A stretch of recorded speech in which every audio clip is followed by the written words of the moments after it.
Queremos resolver la función de disparo dada para x, así que comenzaremos aislando la función de cosino inversa para multiplicar ambos lados de la ecuación por el reciprocal de 4, 7, que sería 7, 4.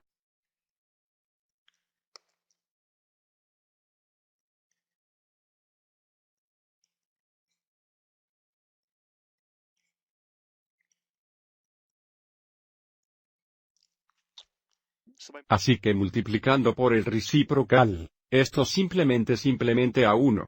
Así que a la izquierda tenemos un cosino inverso de x dividido por 4 igual. Aquí, tenemos 7pi4. Ahora queremos resolver esta ecuación para x, así que queremos deshacer esta función de cosino inversa, así que ahora tomaremos el cosino de ambos lados de la ecuación.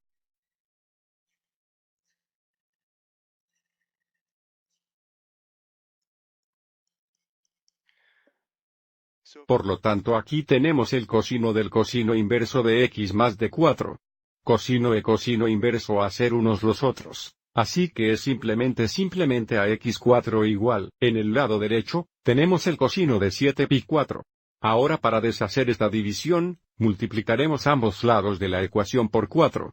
Así que esto simplifica otra vez a x. Tenemos x es igual a 4 por coseno de 7pi4. Ahora vamos adelante y determine el valor del cosino 7pi4. Podemos utilizar un círculo de la unidad o dibujar un triángulo de referencia. 7pi4 radians es igual a 315 grados. Vamos adelante y hagamos un triángulo de referencia. El lado inicial del ángulo estaría aquí. Ahora rotaremos a la derecha 7 radians pi4 o 315 grados. Así que rotaríamos todo el camino aquí. El lado terminal del ángulo estaría aquí.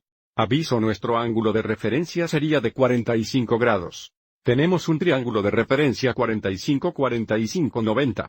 Para que podemos etiquetar este lado 1, este lado menos 1 y la hipotenusa sería raíz cuadrada 2.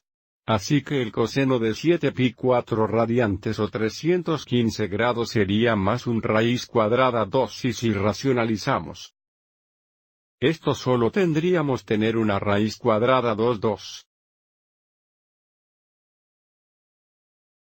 So x es igual a 4 o 4 un x raíz cuadrada 2. Hay un factor de 2 hexanewtones 2 y 2 factores de 2 en 4, así que es simplificar bien a 2 raíz cuadradas 2. Ok. Espero que hayas encontrado esto útil.